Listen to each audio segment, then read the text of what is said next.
Hapana ere ane namba muponere zisore gondo. Pane ma-artist akabuda offside nezuro.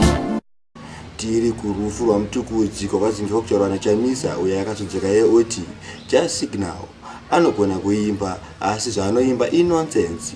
Ndichaita muzodzero mega shuwa muimba anoenda kunoimba kune vakuru otanga kunoimba bestonyeni ndo vanhu vanoshoza dzimudhanswa ivava. Tinzwirei mega sezvakaita pakare paya kuti vakasumudza any institution ichatisumudzira mamusicians akawanda. Mazuva ndiri kunzwa kuna vafana vanoimba stereo, kuno mwai ndiimbira inonzi Just Signal. Mwe music yacho anoimba mamasong acho andiyazvo anorevei but vanonyazonzva chipo chiripo chakazara masong acho andiatauri mufundisi munondibvisa pakeke. King Labash uyu muimba itambire yekuba mafoni mumarestaurant nekumashows uyu akazonzi akazobawo foni mune imwe restaurant yanga apinda iyaichidzi akava iPhone. Uyu mukomana ari kunzi akazowanikwa foni yacho pakasiswa murestaurant yakanga yakachingwa pachinyeda. Just Signal uyu muimbi yakazenga azadza ex-wife yake Siki mushure mekungarana vakadzi 15. Uyu muimbi anonzi agara ne3 vakadzi vevanhu uku kwaanova kwezobva achitiza ari pari pekumhanyiswa. Tiri pana Just Signal iyeye chakanga chazopiwa mumavhidhiyo ake achitambisa chiruma chake pavhidhiyo. Tichiri zvakare panyaya iyoyo uyu muimbi anonzi agara nemumwe mukadzi kuCape Town yakanga nemurume wake chichika chekuratidza mafananidzo emapikicha emukadzi wacho kwazokazinge amhanyiswa akabva ipapo akaenda kuchipingi agara nemumwe mukadzi wemunhu. Murume wacho akauya akatisha zvekare. Uyu ex-wife yake yakazingadzika zvekare achitaura kuti iye ndiye anova akamuchengeta zvekuti katwe tiri kumba kwana Just Signal kubudiriro ndiye akavapa. Tichaita muzonere mapikicha emukadzi wake naiye vachiri kudanana uye muvhiki rinotevera tichanga takukuratidzai vhidhiyo achitambisa chiruma chake. Izvi zvazoonekwa kuti vakomana ava vanenge vachionedaka neYara Nation mushure mekunge varova chikomana chikuimba chinonzi chohora chakaita Dis kuChusport uyo akarohwa zvakanyanyisa naDJ Ribe. Asi chakashanda chekuti ivo kustudio kwavo vanorova madhisi asi vakukwadza mufana zvakadai soni. Asi nyaya iyi iri kunzi iyo iri kumapurisa. Ndichaita muzwe district racho muchiona mufananidzo wemukomana akakwadzwa.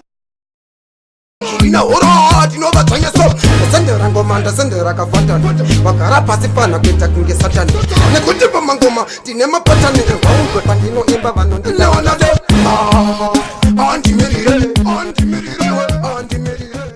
Timana Oskid vakazira ridhimu riri kunzi Silent Killer 5 mhepo ridhimu iri ravakaziva kutaura iyo kuti anzi mhepo uyu arikuva kuti vari kubvisa mhepo yakaiswa neChusport mangoma ivapana vangwa kupa zvinyasira iyo vari kuti vakazira ridhimu risina zvinyazi rinokwanisa kuteererwa nemunhu wese kwete zvikuita kuChusport zvekuimbisa vafana mafauka. Ndichaita mufinzwire nzwa zvinhu zvezvinyazi saka tinochida kumbochinjawo music imboitawo imboita po ridhimu zvaro rinonzi Silent Killer 5 in brackets mhepo ridhimu at least urumbonzwa ungoti zvinhu zvekuti vanhu vakuru vambonzwawo tombobvisawo music dzemageto idzi kunyanya wabata toitawo dzemageto plus uptown dzozangana dziri clean. vanhu vanganyanya kunzwa zvinhu zvechinyanzi mukoma Oskid hazviri zviro zvikuitika ndiri kuuya vari kuuya zvavo but ndechimbofunga kuti music kune song kubva kumuimbi Platinum Prince uyu muimba kuti afananidzo yakachifita akarohwa asi hapana chanombowa wakanyanya stage nekuti mwari kuti akabatwa nemukadzi wemunhu vamwe vari kuti akaimba nziyo dzepolitics kaimbira president ndokamurovesa asi ndinonge makeup ndichida muzonire vhidhiyo kuti kurohwa here uku asi kana taine umbowa wakanyanya ndinge chikukusiyisai zvonirei mega.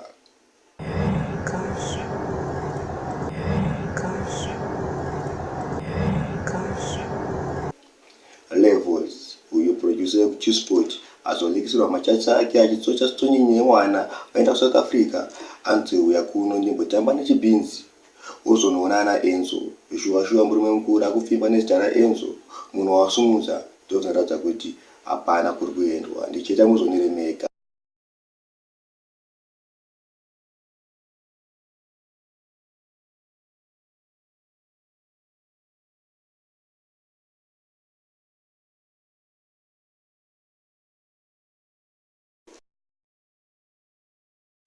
mukuru wemabhanditi asi kudzora tsvimbo nedakare rechisport yakazosvika pakuzobuda pachena pastage achitaura akuchicomplex kuti ari kuda kuitwa sori nechisport kuti avaregerere pakuvadhisa zvavakatanga. Ndichaita muzvire mega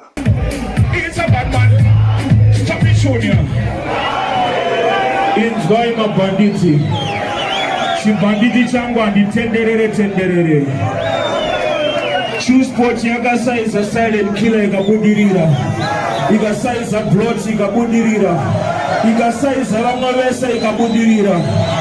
Inini vakasakungira regerero vanoshaya musaro mutanzi. Enzo Aisha uyu muimba tisapona mafanzi ake akawandisa mushure mengabudisa song nevidhiyo zvakadhakwa. Iyi song yari kunzi iye anenge akupinda muchusatanist. Izvi zvikunzi uyu akainitiatwa nanonzi yePassion Java. Ndichaita muzondere mega vidhiyo zvayaitwa uye tinzo Zimbabwe rakati kuchema kuti dai Passion Java uyu angasiyawo chikomana ichi because ari kuchiurira career anzi dai anga achengeta mari dzake pane kupedza career yemfana. Ndichaita muzondere mega iye Enzo Aisha ndiye anga achitaura uye unesedra akachiti aiwa nanchibudisa kuti muone mademon mafetora kuchiita muupenyu hwangu. Asi ruchinzo Zimbabwe ati aiwa akuona mademon akadaro wanyanya kudhipisa. Song yacho handinandide kuti ndikunzwisei zvakare nekuti hapana chamungambonzwa malyrics acho aisamonzwika chekugumira mukuonesa vidhiyo.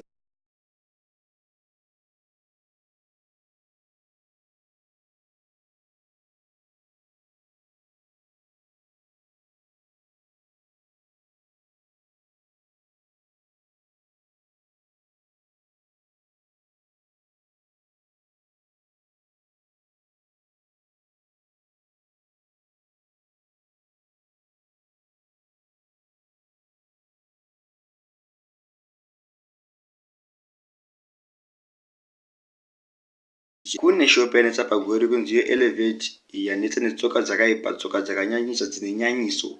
Tichaita nchikwira tsoka zvange ikoko ye madetails vachanga chibuda pa screen penyu. Vanenge vachingoda kupindura tsoka namba ndidzo dzikubuda pa screen penyu.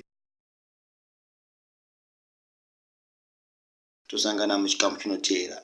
Hapana here ane namba muponere ziso regondo. Pane maartist akabuda offside nezuro.